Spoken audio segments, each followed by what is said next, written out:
What's up, guys? So Chapter 6 of the Book of Boba Fett is here, and oh my goodness. Are you kidding me? Did you just watch what I just watched? Did you just watch what I just watched? Rank that episode out of 10 in the comments right now, because I'm at like a trillion out of 10 right now, and I don't know if I'm losing my mind or that was just the greatest 45 minutes of any Star Wars content or any content I've ever watched in my whole entire life. Are you kidding me? Did you just watch what I just watched? This is a breakdown, so there's going to be plenty of spoilers, so click away if you haven't seen the episode yet, but oh my god, did you just watch what I just watched? Did you just watch what I just watched? Did you just watch what I just watched? So the episode starts with the Pikes on the outskirts of Mos Pelga, and we know that the mayor of Mos Pelga is none other than Cobb Vanth. We haven't seen him since Mando Season 2, Episode 1, when Mando took Boba Fett's armor back from him, and Boba Fett ended up getting that armor back later.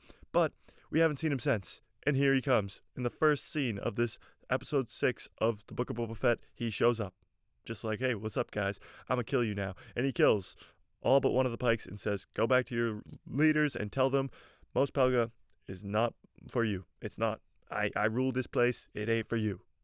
Then, after the intro that says the Book of Boba Fett, even though Boba Fett wasn't really in this episode all that much, he was actually in this one, unlike the last episode, but I'm not complaining. I'm definitely not complaining about this episode at all. Do not get me wrong. I am definitely not complaining about this episode. We go to Mando, and he's going to find Luke and Grogu. And R2's the one sending the beacon. We were like, how's he going to find them? R2's literally sending a beacon saying, Mando, come here. And then R2 leads him to this army of robots that he's controlling. R2's the head robot. He's like, hey, I'm in charge here. And these guys are building a Jedi temple that Luke is going to train Grogu in. Wild. Luke and Grogu not in sight. And they make a bench for Mando to sit on. And Mando's like, what am I going to do? Wait here? How long am I going to be waiting here for? Huh?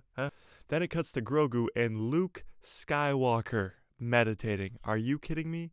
The deepfake technology is unbelievable in this episode. You see Luke Skywalker for like 30 minutes in this episode, and it literally looks like Mark Hamill's 30 years old again. It is wild. The sound of his voice, the way he looks, the way he moves around, it is literally Skywalker. It is insane how close to Luke Skywalker that this is actually. This is Luke Skywalker. This character exists right in front of us for 30 minutes today. It's wild. It's crazy.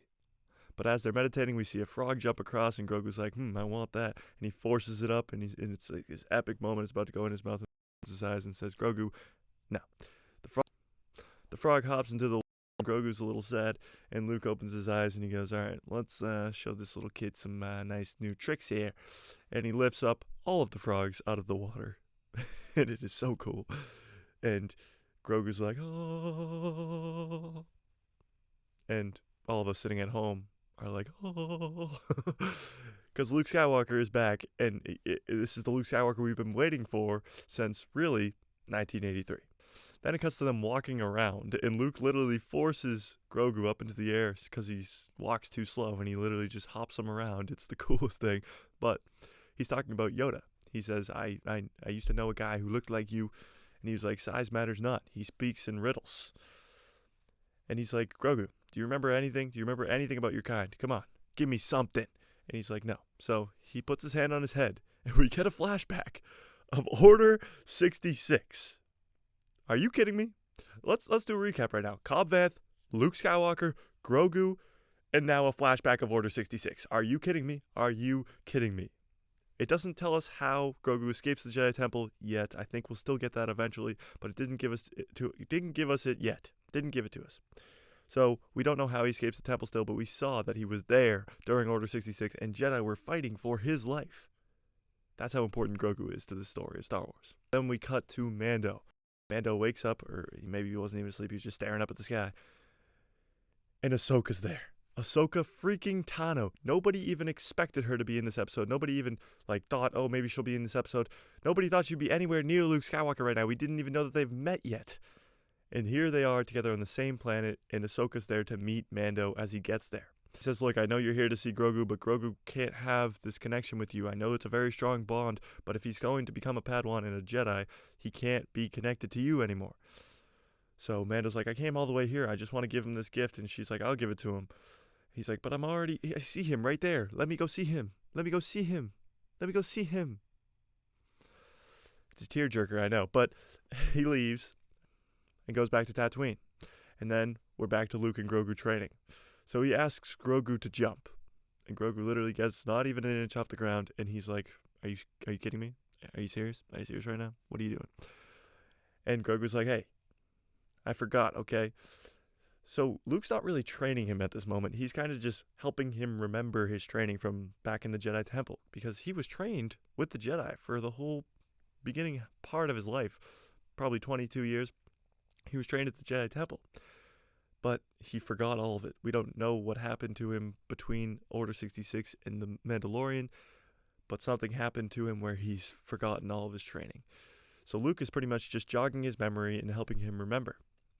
They go backpacking through the woods, and Luke does the same training stuff that he did with Yoda on Dagobah, and it is one of the coolest sequences. I mean, this episode was a tearjerker, definitely a tearjerker. If you cried, I mean, you're not the only one, but it was wild. The stuff between Luke and Grogu is just like the stuff between Luke and Yoda in Empire, and it's ridiculous. He climbs up bamboo, and you see this huge valley, and he says the Force is all about balance.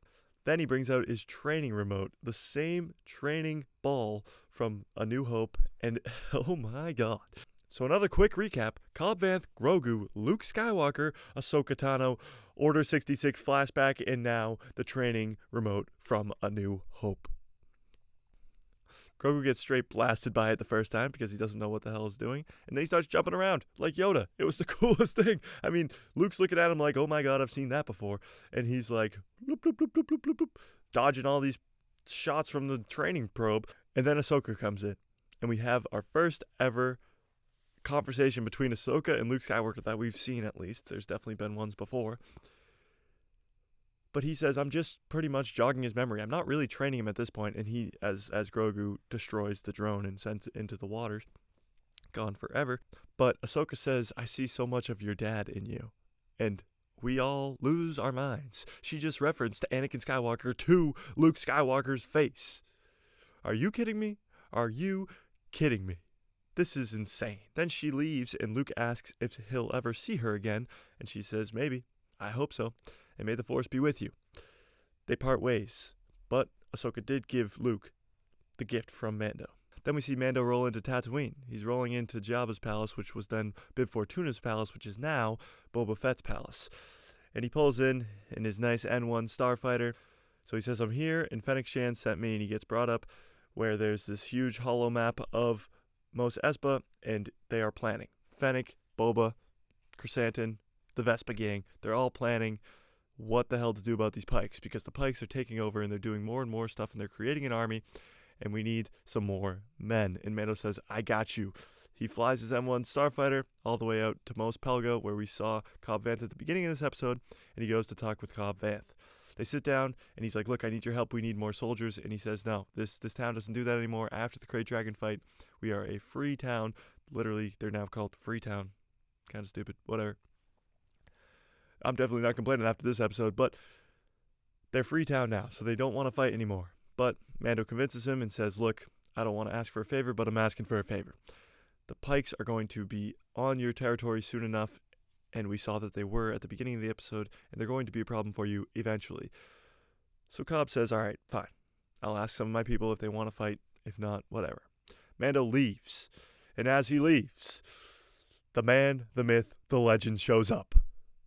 Probably my favorite part of this episode. I know we just watched Luke and Grogu train for like 20 minutes, and Ahsoka and Luke had a conversation. We saw Order 66, and we saw Cobb Vanth, and we saw all this crazy stuff. But this is probably one of my favorite part of the episode. This mysterious man come in from the sands, and him and Cobb have a standoff. And you're like, oh, who is this guy? Who is this guy? I knew it from literally the moment we saw a guy walking in from the sands. It was obvious. You see the hat. You see the blue chin. You see the tubes going up to his cheeks. It's Cad freaking Bane. Cad Bane, ladies and gentlemen. Cad Bane. If you don't know who Cad Bane is, why the hell are you even watching Book of Boba Fett? Go watch the Clone Wars. Go watch the Clone Wars. Hey, go watch the Clone Wars. Hey, go watch the Clone Wars. Cad Bane. Greatest bounty hunter ever. Ever. Not even an argument. Better than Boba. Better than Mando, better than all of the other bounty hunters you've ever seen in your entire life. Cad Bane. Best bounty hunter ever. But let's talk about the scene, because why is Cad Bane there? Why is Cad Bane doing the dirty work for the Pike Syndicate? Any answers? Tell me in the comments. What do you think? Why is Cad Bane there? Before you keep going on this video, stop, press pause right there in the middle of the screen, and tell me why Cad Bane is there. Why is he working for the Pike Syndicate? All right, I'll tell you. I'll do it. Kiara, the Crimson Dawn. He is the right-hand man for Kiara, who is the head of the Crimson Dawn, who was trained by Darth Maul, who is ruling the Pikes, and now wants to get rid of Boba because Cad Bane and Boba have this crazy rivalry that's gone on since the Clone Wars. And when he shows up and talks to Cobb Vanth, he's like, Boba Fett, he just worked for the Empire. That guy's, don't listen to him, blah, blah, blah, blah, blah, because he hates him. Obviously, he hates him. It's a hatred. It's a mutual hatred. But Cad Bane shoots the deputy and shoots Cobb. Probably killing the deputy, probably not killing Cobb, because I think Cobb's going to come back and fight with Mando and Chrysanthemum and Boba Fett and Fennec Shand and the Vespa gang, and they're going to fight the Pikes and Crimson Dawn and Cad Bane and Kiara. So another brief recap on how insane this last episode of the Book of Boba Fett has been. Cobb Vanth, Grogu, Luke Skywalker, Ahsoka Tano, Order 66 flashbacks, the training ball from A New Hope, mention of Anakin Skywalker to Luke Skywalker's face. And now, Cad freaking Bane. Cad Bane. Cad Bane. Then we cut to the Pikes going into the sanctuary, which is the cantina in Mos Espa, and they place a bomb and blow up the place. So we don't know if anybody's even alive in that cantina anymore, but they blow up the place, which is an act of war, and we're going to war. Ladies and gentlemen, we are going to war, but the episode does not end there because we cut to Luke and Grogu one last time. And the very last scene is Luke and Grogu in the Jedi Temple that R2 and the droids built earlier. R2, good job. And he has a decision to make. Is he going to take the armor that Mando brought him, this chain link armor, which is pretty awesome, or is he going to take this small lightsaber that is green, that Luke Skywalker pulled out, that is Yoda's, Master Yoda himself's lightsaber? By the way, this is a retcon because in the comics, which are canon, they threw his lightsaber into a pit of fire after Order 66 with all the other Jedi's lightsabers, and his was actually last to go, and it went in. It's a retcon. I love it. Grogu's literally going to get the same lightsaber that Master Yoda used. Are you kidding me? Are you kidding me?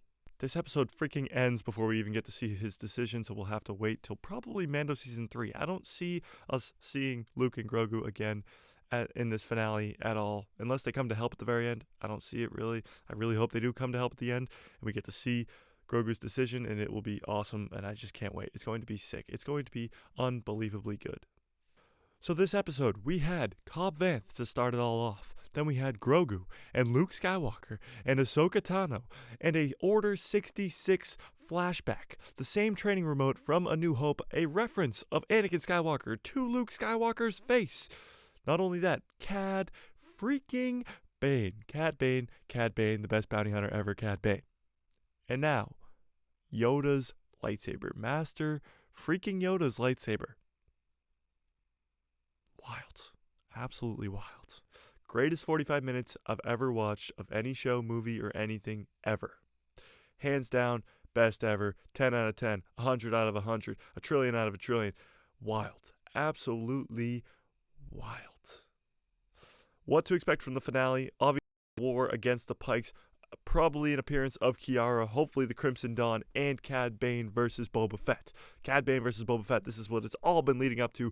Boba Fett hasn't done much fighting by himself at all, but we're going to see the greatest showdown of Cad Bane versus Boba Fett in this finale, and I'm calling it right now because it's going to happen, and it's going to be epic, and then we're going to see Kiara show up, and then we're going to see Luke Skywalker show up, and then we're going to see Han Solo show up, and then we're going to see a young Ben Solo show up. Hang on. Give me a second. I gotta catch my breath. Are you kidding me? Did you just watch what I just watched? Did you just watch what I just watched? Did you just watch what I just watched? Smash like if you like this video. Hit subscribe and hit that bell so you get notified when I post videos all throughout the week because, oh my god, did you just watch what I just watched? May the force be with you. Always.